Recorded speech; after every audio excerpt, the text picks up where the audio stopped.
출발 딜사이트 2부 시작합니다. 여러분 안녕하세요. 여도은입니다. 네, 안녕하세요. 최인입니다. 네, 미증시에서는 3대 지수가 또 하루 만에 반등을 보였습니다. 네. 정말 미국은 하루 쉬면 이렇게 반등을 하는 합리적인 그런 시장이다라는 생각도 좀 드는데요. ASML의 주가는 하락을 이어갔지만 엔비디아의 주가가 반등을 보였고요. 그리고 어제 시장에서는 소형 모듈 원자로 관련한 그러한 모멘텀에 관련 종목들이 올랐기 때문에 국내 시장에도 좀 영향이 있지 않을까 싶은데요. 그 부분도 체크해 봐야 될 것 같고 네. 아무래도 어제 반도체 때문에 참 힘들었었잖아요. 결국 삼성전자가 3거래일 만에 오만전자로 털썩 내려앉았는데 오늘은 다시 한번 반등의 기회를 모색할 수 있을지 좀 기분 좋게 시장을 시작할 수 있을 것 같습니다. 네, 오늘도 여러분들의 시장 대응 어떻게 해야 되는지 꼼꼼하게 확인해 볼 텐데요. 다냐 선생의 1도 양단으로 시작하도록 하겠습니다.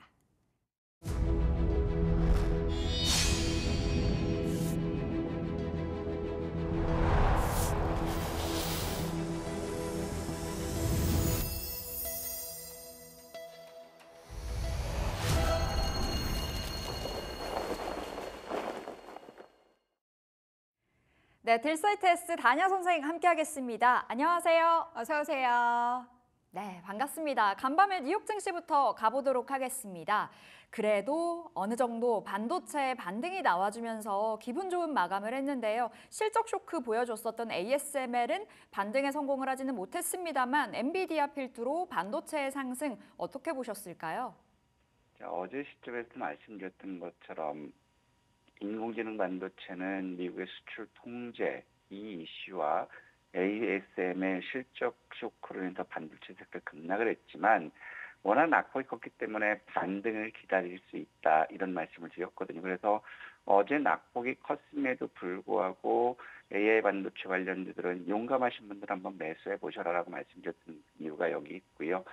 오늘 같은 경우 이제 그 미국 시장 보면 3대 지수 모두 상승했어요. 상대적으로 이제 반도체 지수는 상승폭이 좀 떨어지는 그런 모습이지만 상승 배경을 보면 골드만삭스라든가 UBS라든가 BMO에서 S&P 전망치를 상향했다라는 거예요. 아울러서 M7 기업과 은행들의 실적 호전 이 소식이 결국에 지수 상승의 모멘텀이 됐고 아울러서 9월 수인 물가 지수가 9개월 내 최대 낙폭을 기록했다. 즉 시장에서는 인플레 우려가 없기 때문에 미국 연준에서는 11월 0.25 bp포인트죠. 25 bp포인트 베이비 스텝을 단행할 것이다. 이런 것들이 이제 복합적으로 반영되면서 낙폭 과대에 따른 기술적인 반등에 성공한 모습이에요.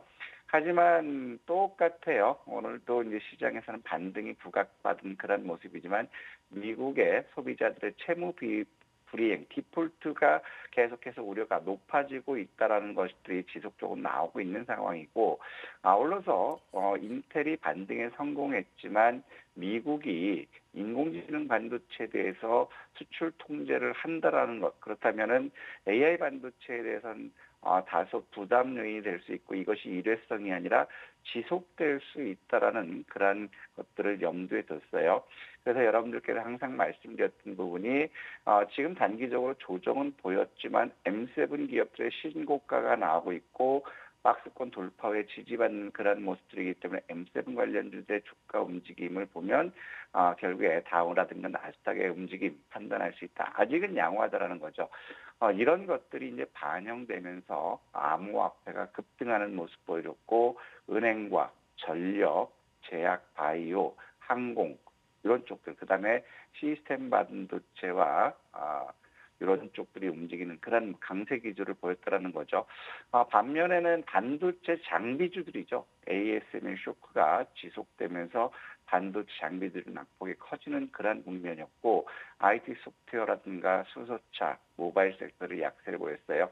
특히 이제 수소차에 대해서는 트럼프가 이 말 던졌죠. 폭발하면 끔찍하다. 그렇다면은 트럼프가 집권했을 때 수소차는 피해 섹터가 될 수 있다라는 우려감들이 더 부각되는 그런 모습이고 이런 것들이 반영되면서 유나이트 항공이라든가 델타 항공이 급등 보였어요. 그리고 코인베이스와 월그린 부츠 이것도 급등하는 모습이었고 마이크론과 엔비디아가 강세 마감했어요. 반면에 트럼프의 말 한마디로 해서 루시드가 급락하는 모습 보여줬고 실적 부진에 대해서 시달리고 있는 ASM이라든가 에이젤론테크, 그다음에 어플라이드 머티리얼, 클라가 약세를 보였습니다. 아울러서 ETF 시장을 보면 역시 가상화폐와 재생에너지, 건설, 비철금속, 헬스케어, 바이오테크, 항공우주 섹터를 강세를 보였고 클라우드와 원유, 통신 섹터가 약세를 보였거든요. 그러면 여기서 우리가 잘 봐야 되는 부분들은 지금 금리 인하와 원화 약세 기조가 있기 때문에 이제 제약 바이오 섹터들이 대장주로 부각된다라는 그런 이슈가 나온 그런 상태고 외국인들이 지금 매도하고 있지만 모건 스탠리 캐피탈 인덱스 지수 변경에서 신규 편입될 것으로 기대되는 것들에 대해서는 외국인들의 매수가 유입될 수 있다는 거죠. 그래서 오늘 같은 경우도 시장은 종목 장세가 지속될 수 있지 않을까 이런 말씀드리고 싶고 원자재 시장에서 보면 오늘 M7에서도 마찬가지예요. 엔비디아가 강세를 보였고 마이크론이 강세를 보였거든요. 지금 어제도 말씀드렸던 부분이 우리가 여기 살펴봐야 될 부분들은 첫 번째로는 엔비디아가 시장을 이끌어간다 이런 말씀을 드렸어요. 그래서 어제 장중 엔비디아가 6% 급락하는 그런 모습 보였지만 아직까지 추세는 살아있다라는 거고 그렇다면 엔비디아 역시도 수출 통제 이슈는 있지만 단기적으로는 이 고점입니다. 140불 고점 돌파 시도는 한번 나올 수 있지 않을까 이렇게 보여지는 거고 아울러서 여기서도 마이크론 테크놀로지도 보더라도 지금 지속적으로 저점을 높여나가는 모습 보면 마이크론 테크놀로지 역시도 직전 고점이죠. 114.8불 이 가격 돌파 시도가 나올 수 있을 것 같고 아울러서 여기서 봐야 할 건 이제 테슬라예요. 테슬라는 지금 양날의 검이죠. 지금 무인 택시에 대해서는 실망감이 있었지만 머스크가 공화당의 최대 후원자가 됐어요. 그리고 시장에서는 트럼프에 대한 우세가 점쳐지고 있는 그런 모습이거든요. 그러면 테슬라 역시도 213불, 210불대에서는 바닥권 나오는 그런 모습이면 결국에는 210불에서 테슬라에서 단기적으로 250불 박스권 보일 수 있다. 그렇다면 시장을 이끌어가는 주도 섹터들이 이러한 모습을 보여준다라는 것은 역시 시장은 아직 살아있다라는 것을 반증하는 것이고 아울러서 지금 여기서 보면 비트코인을 보면 우리가 쉽게 이해할 수 있을 것 같아요. 비트코인 같은 경우도 어제 강세를 보여주면서 지난 고점을 돌파했거든요. 그래서 지금 현재 보면 트럼프에 대한 기대감 그리고 다음 주에 미국에서도 가상자산에 대한 정책 발표가 있는 것들 복합적으로 나오고 있다라는 거죠. 그래서 지금 저는 비트코인 같은 경우는 하방 쪽으로 봤는데 오히려 시장은 강하게 움직이고 있다는 거예요. 그래서 여기서 봐야 될 부분은 비트코인이 강세를 보여주고 있고 M7 관련주들이 움직인다. 그리고 원자재 가격들이 이제 하락하는 그런 모습들을 보여줬을 때 시장은 인플레이션 우려감이 낮아지면서 긍정적인 모멘텀을 작용할 수 있지 않을까 이렇게 판단됩니다. 알겠습니다. 우리 단야 선생님, 그 네, 해바라기 쪽으로 조금만 이동해 주시겠어요? 오른쪽으로. 왜냐면 우리 오른쪽으로요? 소중한 단야 선생님 네. 얼굴을 중앙에서 보고 싶은데 자꾸 왼쪽으로 쏠려가지고 너무 아주 좋습니다. 자, 네. 이번에는 뉴욕 증시 확인해 봤고요. 아시아 증시로 넘어가 네. 보도록 하겠습니다. 어제 아시아도 ASML의 쇼크를 입은 듯합니다. 네. 중국 증시는 잘 버텨줬는데 일본의 니케이가 1.9%의 하락으로 장을 마쳤더라고요. 그렇죠. 아시아 증시는 전반적으로 어떻게 보셨을까요? 원래 어제 말씀드린 그 방향대로 갔어요. 니케이 같은 경우는 엔화 약세 이 부분으로 급등했지만 상승폭 이상 빠질 수 있다 이렇게 말씀드렸고 지금 상황에서 어제 같은 경우도 700포인트 이상 빠지는 그런 모습을 보여줬어요.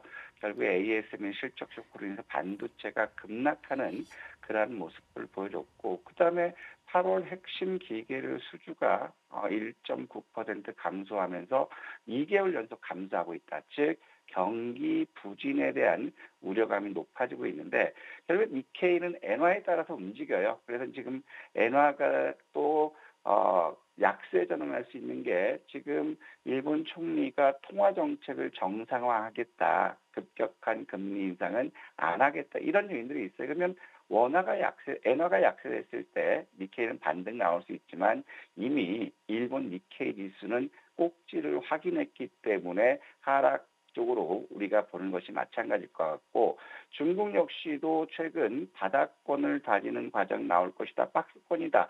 이런 말씀드렸는데 어제 같은 경우에도 상대적으로 덜 빠졌던 이유는 중국의 경기 부양 정책에 대해서 17일 10시죠. 그러면 우리 시간으로는 17일 11시가 되겠네요. 부동산 경기 부양책을 발표해요. 그렇다면 중국은 부동산 경기가 호전됐을 때 시장은 긍정적으로 갈 수 있는 부분이기 때문에 이것이 경기 부양 이슈가 당분간 지속될 수 있고 또한 1146조의 초장기 특별 국채를 발행해 그러면 지방 정부의 디폴트 우려도 어느 정도 해소될 수 있는 그런 모습. 그렇다면은 중국 증시는 반등을 꾀할 수 있는 그러한 모습이 될 수 있다. 하지만 큰 흐름은 박스권 상단을 돌파하는 것이 아니라 박스권 등락을 기대할 수 있다는 것은 9월 PPI가 24개월 연속 하락하고 있다는 거예요. 지금 현재 지표상으로는 경기 침체가 나오고 있는 그러한 국면들 그리고 3분기 기업들의 실적을 발표했을 때 실적 부진에 따라서 차익 매물 나올 수 있다. 그래서 중국 같은 경우는 철저하게 박스권을 우리가 접근해보고 아직까지 박스권 상단까지도 상승할 폭이 크다. 이렇게 보시면 좋을 것 같습니다. 네, 아시아 증시까지 쭉 확인을 해봤습니다. 이제 국내 증시 한번 돌아볼 텐데요. 어제 국내 증시가 하락 흐름을 보였습니다. 과연 오늘은 밤사이 미증시의 영향을 받으면서 반등세를 보일 수 있을지가 궁금한데 어제 시장의 특징부터 좀 정리해 주시죠. 어제 같은 경우도 마찬가지였거든요. 지수가 외국인들 선물 매도 같은 것들에서 많이 빠졌지만 네. 요거는 우리가 한 번쯤 공격적이신 분들은 인공지능 반도체 섹터들 매수해보자 이런 쪽으로 이제 계속 설명드렸는데요. 네. 지금 현재 국내 시장을 보더라도 원자재 가격이 하락하고 있다라는 것.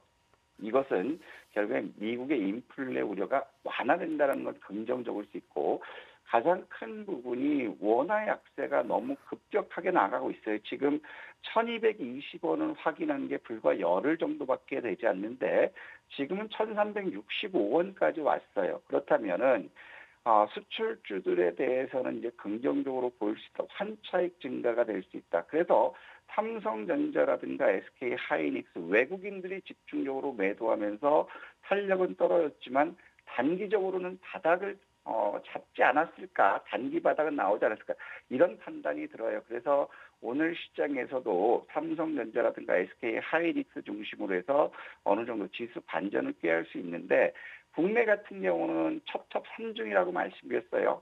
막대한 부채, 그 다음에 발행 부채 대출 규모에서 제외된 118조 원의 이 부실 우려들 이런 것들이 더 부각되고 있는 그런 상황이고 네. ASML의 반도체 실적 쇼크는 결국에 국내 기업들의 반도체 섹터에도 먹구름 나온다라는 거예요.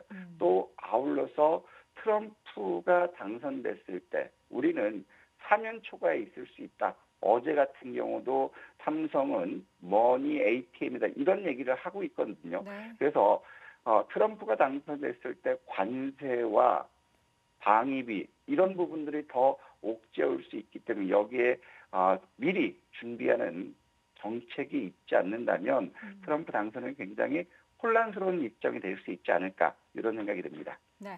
자, 국내 증시에 트럼프 당선에 영향을 미칠 만한 부정적인 그런 환경을 우리가 또 어떻게 극복해야 될지 미리 좀 대비를 해야 될 것 같습니다. 국내 증시의 자금 동향에 대한 변화 한번 짚어보도록 하겠습니다. 어제는 이제 증시 주변 자금이 늘어나고 있다라는 말씀 주셨는데요. 오늘은 어떤 특징을 좀 눈여겨볼까요? 아주 좋아요. 집 나갔던 예탁금, 네. 공모주 청약 자금이 다시 들어가면서 이제 52조 9,400억, 약 0.7% 증가되는 그런 모습을 보여줬고요. 네. 또 아울러서 우리가 학수고대 했던 마켓머니 펀드죠. MMF 쪽으로 3조 600억이 유입됐어요. 어제도 마켓머니 펀드 자금 유입됐기 때문에 장중 변동성, 낙폭이 컸을 때 대기 매수할 수 있는 자금이 들어왔다라고 말씀드렸기 때문에 빠지더라도 크게 염려하지 말자라고 말씀드렸고, 그다음에 CMA 역시도 어제 3.8% 가까이 유입되면서 86조 3,600으로 급증하는 그런 모습이었거든요. 수익증권도 소폭 증가된 것, 이런 것들을 봤을 때 시장은 이제 외국인들의 매도로 인해서 지수가 장중 조정이 크더라도 단기 매수 주체는 유입된다. 그렇기 때문에 걱정하지 말자, 이런 말씀드리고 싶고, 어제 상황에서 외국인들 코스피에서 6,600억 매도해서 삼성전자 집중으로 매수했죠. 여러분들이 보셨을 때 외국인들이 장 초반부터 11시까지 매도가 증가되면 그날은 하락이 낙폭이 커질 수 있어요. 최근 3주 동안 그런 모습을 보여줬거든요. 그리고 코스닥도 1,400억 매도하면서 2,000억으로 누적 매도 늘어났고, 선물시장에서도 2,700억 매도하면서 3,500억 누적 순매도예요. 현선물 모두 매도하는 그런 모습이거든요. 그러면 선물시장에서는 외국인들에게 휘둘리는 그런 상황을 보여주고 있기 때문에 어제 입장에서 보더라도 9시 34분 기준에서는 외국인들 3,500억 이상 순매도를 보였어요. 그러다가 1시 37분에는 361억까지 순매도가 감소했다가 마감해서 2,700억 이상 매도가 증가됐거든요. 그럼 여기서 봤을 때 외국인들의 선물 매수, 오늘 측면에서 봤을 때는 대략적으로 2,400억 이상 순매수 유입된다면 어제 하락의 최소 3분의 2 정도 반등 나올 수 있는 모습이고, 코스피는 설명드린 대로 아침 동시효과 같은 매도가 나오면서 9시 27분에 2,680억 가까이 매도를 보였거든요. 그리고 2시에 매도가 더 늘어서 약 5천억 가까이 늘어났고, 막판에 매도가 증가되면서 6,597억으로 순매도가 증가됐다라는 거죠. 그래서 오늘 우리가 지켜봐야 될 거는 외국인들의 선물 매수가 2천억 매수되는지, 장 초반부터 매수 전환된다면 시장은 크게 우려할 필요가 없고, 설령 외국인들의 선물 매도로 인해서 지수가 빠진다 하더라도 우리는 마켓머니 펀드와 CMA 이걸 보고 매수로 대응해보자, 이런 말씀드리고 싶습니다. 네. 자, 이어서 오늘장 이슈 한번 들여다보도록 하겠습니다. 시장에 영향 미칠 만한 주요 일정 뭐가 있을까요? 오늘은 내심 기대를 많이 했어요. K뷰티 엑스포 코리아가 오늘 개최되거든요. 네. 이거는 그동안 화장품 섹터들, 피부 미용 섹터들은 낙폭이 큰 상태에서 환율이 워낙 약세기 때문에 수혜를 굉장히 기대했는데, 자, 미국의 화장품주가 어제 낙폭이 크게 나왔다는 이게 어떻게 시장에 적용될지, 일단 환율과 낙폭과대 메리트가 있고 미국 시장의 낙폭이 컸기 때문에 두 개 부딪힐 수 있지 않을까 싶고, 자, 그다음에 코리아 메타버스 페스티벌 2024가 있어요. 지금 이것도 메타버스, 특히 XR 관련주들은 낙폭 컸어요. 그다음에 메타의 제품 출시는 기대감이 있어 단기 급등했다가 다시 원위치로 돌아왔거든요. 근데 공교롭게도 메타가 하락 막아냈거든요. 하지만 낙폭 과대기 때문에 한번 메타 XR 관련주들 반등 나왔을지 지켜보고, 그다음에 나토 국방장관 회의가 있어요. 그래서 방산 쪽들이 움직일 수 있고, 근데 제일 우리가 기대할 거는 요거 말씀 좋겠어요. 2024년 경기 국제 웹툰 페어가 있어요. 그러면 웹툰 관련주들 요걸 한번 우리가 지켜보자. 그래서 오늘 우리가 집중적으로 본다면 장 초반부터 제약바이오, 웹툰 이거는 1순위를 한번 챙겨보고, 그다음에 화장품과 피부미용, 메타버스는 2순위를 한번 우리가 관심 있게 보자, 이런 말씀드리고 싶습니다. 네, 잠시 후에 관심 섹터 그리고 이슈 안에서 핫 이슈 종목 뽑아보도록 하겠습니다. 먼저 지난 한 이슈 종목 AS 할 때마다 수익률 보면서 깜짝깜짝 놀랍니다. 10월 15일에 미래반도체 또 그리고 와이스를 함께 좀 체크를 해봤는데 미래반도체의 상승률이 대단하네요. 미래반도체 같은 경우는 아직까지 이슈가 살아 있어요. 네. 지금 한화그룹이 요거 SK 하이닉스 HBM 테스트 본딩 테스트에서 탈락했다, 어제 그런 기사가 나왔어요. 물론 반박 자료는 나왔지만, 그러면 지금 수혜를 받는 게 미래반도체예요. 그리고 미래반도체 같은 경우는 단기 바닥권 확인하는 그런 모습이기 때문에 오늘 시점에서 마이너스가 나온다고 한다면 우리가 16,600원 부근이면 한번 매수해보자. 손절은 16,000원 이탈 시점에 손절 보시고 목표가는 다시 한번 2만 원까지 보신다면 미래반도체 문제 없지 않을까 싶고 가장 아쉬운 게 YC였어요. 우리가 원하는 가격까지 바닥을 찍고 꼬리를 만들어서 내심 기대했는데 어제 하락했거든요. 그래서 손절가 이탈한 것들은 여러분들 주저하지 마시고 현금 확보해서 다른 대안으로 복구하도록 하고 만약에 매도하지 못했다면 이거 반등 시점에 매도하고 현금 확보하자 이 말씀드리고 싶습니다. 네, 수익률 좋은 것만 꼽아서 리뷰해 주시는 게 아니라 대응을 잘 해야 하는 손절 종목도 이렇게 또 말씀을 해주셔서 너무나 감사드립니다. 자, 오늘 핫 이슈 종목 꼽아볼 텐데 오늘 어떤 이슈에 어떤 종목군들을 확인해 볼까요? 오늘은 이제 제약 바이오도 이슈가 많고 원전 이슈, SMR 관련 이슈도 많거든요. 네. 하지만 이제 제일 큰 부분이 다음 달에 모건 스탠리 캐피털 인덱스 지수 변경이 있어요. 그래서 오늘 기사 나온 부분이 신입생 후보 미리 찜해볼까. 지금 1순위로 거론되고 있는 거는 현대 로템이에요. 그리고 또 추가 편입 기대된다라는 거는 LIG 넥스원, 리가캠인데 여기서 본다면 아무래도 1순위로 거론되는 현대로템을 말씀드리겠어요. 현대로템은 신고가라 굉장히 부담스러운 자리예요. 저도 이제 새 가슴인데 그럼에도 불구하고 현대로템 같은 경우는 계속적으로 말씀드린 이유가 최초의 모건스탠리 캐피탈 인덱스 편입 1순위가 됐을 때 이런 부분들은 우리가 적극적으로 매수해야 된다고 했던 부분이 지난 10월 2일이었거든요. 그러면 지금 역시도 신고가를 내고 있는 그러한 국면이지만 요거는 우리가 조금 기다려서 한번 매수해 볼게요. 매수 범위를 본다면 62,000원부터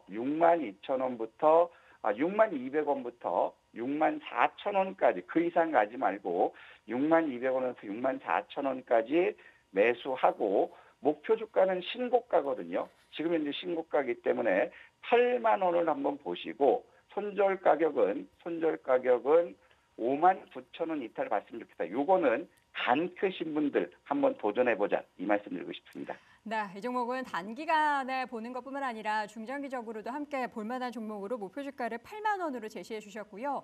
어제 종가 기준으로 64,100원인데 눌림목이 나타나도 계속해서 매집을 해보자라는 의견으로 여러분 체크해 두시기 바랍니다. 오늘 핫 이슈 종목은 현대로템 확인해 봤고요.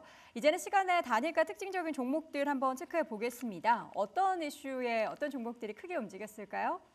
어제 같은 경우는 또 이제 한강 작가 노벨상 수상 이후 6일 만에 100만 주 팔렸다라는 거거든요. 100만 어제 주나요? 큰 폭이 하락했다가 다시 시간에서 강세를 보였어요. 네. 한세 예스24홀딩스가 상한가를 갖고 밀리의 서재 예스24인데 자 저는 이쪽은 이제 간큼으로 짧게 볼 수 있지만 가급적 이건 피해가자라고 말씀드리고 싶고 반대로 한세 예스24홀딩스 같은 경우는 밀리의 한강 작가 이슈도 같이 움직이지만 신규 사업으로 자동차 부품 사업 진출한다. 요 이슈가 같이 겹쳤어요. 그래서 한세 예스24 같은 경우는 두 가지 이슈가 있기 때문에 한번 잘 봤으면 좋겠고 네. 공격적이신 분들은 예스24 한번 예스24나 밀리의 서재 단타로 도전하시되 가급적이면 한세 예스24 하나만 보자 이 말씀드리고 싶습니다. 네, 한세스24 홀딩스 같은 경우에는 한강작가 모멘텀도 있지만 자동차 부품 관련한 모멘텀을 동시에 받고 있고 좀 공격적인 투자하시는 분들은 밀리의 서재 또 예스24까지 공략에 대해서 말씀을 해주셨습니다. 오늘의 또 핫 이슈 종목은 현대 로템이라는 거 다시 한번 체크해 두시기 바랍니다. 자, 오늘도 다니아 선생 1도 양단 함께했고요. 딜사이트 S 다니아 선생과 함께했습니다. 고맙습니다. 네, 감사합니다.